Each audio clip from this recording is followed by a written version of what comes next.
আসসালামু আলাইকুম। Third umpire YouTube channel থেকে আপনাদের সবাইকে জানাই অনেক অনেক প্রীতি এবং শুভেচ্ছা। আজ একটু কথা বলবো গ্লেন ম্যাক্সওয়েলকে নিয়ে। গ্লেন ম্যাক্সওয়েল তো বিশ্ব ক্রিকেটের অনেক বড় নাম। আইপিএলে সবসময় তিনি দল পান, কোনো না কোনো টিমে খেলেন, পারফর্ম যেরকমই করেন। আপনারা হয়তো মনে করতে পারেন যে আইপিএলে শেষ ম্যাক্সওয়েল কবে ভালো ইনিংস খেলছে। ধরেন এবার এই যে ম্যাক্সওয়েলের খারাপ ফর্ম, আজকে ম্যাক্সওয়েল রুলড আউট হয়ে গেছে, আইপিএলে আর কন্টিনিউ করতে পারবে না একটা ইনজুরির কারণে। জানি না তার ইনজুরি কতটা। ধরেন আর যদি এবার আইপিএলে নাও খেলে, সামনের বার আইপিএলে অকশনে ম্যাক্সওয়েলের নাম থাকবে আর ম্যাক্সওয়েলকে কোনো টিম কিনবে না, এটা কি হইতে পারে? আপনার কি মনে হয়? আমার সেটা কখনোই মনে হয় না। কারণ ম্যাক্সওয়েলরা যত খারাপই খেলুক আইপিএলে তারা তাদের টিম সবসময় একটা টিম আইপিএলের তাদেরকে কিনবেই নামের কারণে। ম্যাক্সওয়েলের আমার ধারণা 2014 সালে, সম্ভবত 14 কি 16, এই টাইমটাতে একটা আইপিএল সিজনে পাঞ্জাবের হয়ে তিনি খেলেছিলেন। সেইবার ম্যাক্সওয়েল পুরো টুর্নামেন্টে খুবই ভালো করছে। বাকি যে কয়টা টিমে ম্যাক্সওয়েল খেলছে, ম্যাক্সওয়েলের আপনারা হয়তো অনেকেই জানেন না, ম্যাক্সওয়েল কিন্তু সর্বপ্রথম মুম্বাই ইন্ডিয়ান্সও ম্যাক্সওয়েল কিন্তু আইপিএলে খেলছে। পারফরমেন্স ভালো ছিল না। পাঞ্জাবে খেলছে, লাস্ট ইয়ার আমরা দেখলাম তারকে আরসিবির হয়ে খেলতে, এছাড়া আরও হয়তো দু একটা টিমে খেলছে, আমার সবগুলো লিস্ট জানা নাই। তো ম্যাক্সওয়েলরা আইপিএলে আসে হচ্ছে টাকা কামাই করতে, পারফরমেন্স করে না।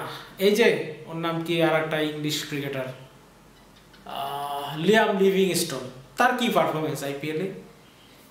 অ্যারন ফিঞ্চ আইপিএলে সব কটা টিমে খেলছে, অস্ট্রেলিয়ান প্লেয়ার, তার পারফরমেন্স পুরো ক্যারিয়ারে কি আইপিএলের মাহমুরি খেলছে। কিন্তু বাংলাদেশ ক্রিকেটারদেরকে নিবে, তাদের কথা হচ্ছে বাংলাদেশি কোনো ক্রিকেটারকে যদি আইপিএলে টিম নেয়, ব্যাটিং যদি তাহলে নেয়, তাহলে প্রত্যেক ম্যাচে তাকে 50 করতে হবে।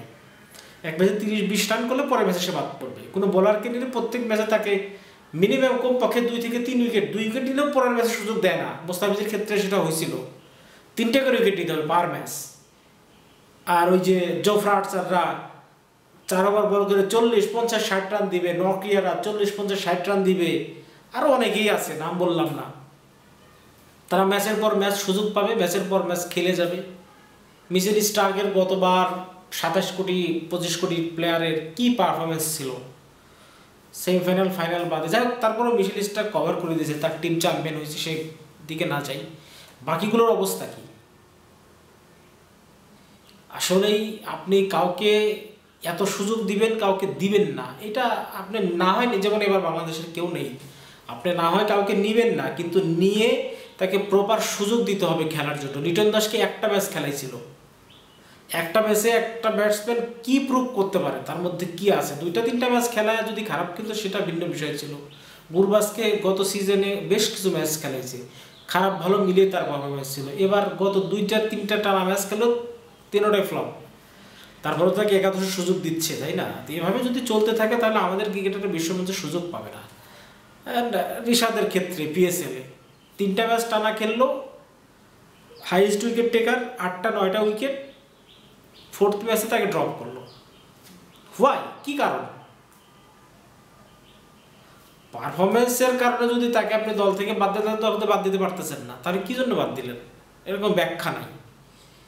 যাই হোক, আমাদের ক্রিকেটারদের সাথে এরকম হয়। আর আমাদের ক্রিকেটারদের যেখানেই পারফরমেন্স, খেলার সুযোগ পারফর্ম করতে হবে, ব্যাটিংয়ে নামলে 50, বোলিংয়ে নামলে কমপক্ষে 2-3টা উইকেট নিতে হবে, নাহলে পরের ম্যাচে বাদ যাবে। এটুকুই আমার আইপিএল এবং বাংলাদেশ, অফকোর্স ম্যাক্সওয়েল সম্পর্কে সামান্য একটা আলোচনা ছিল।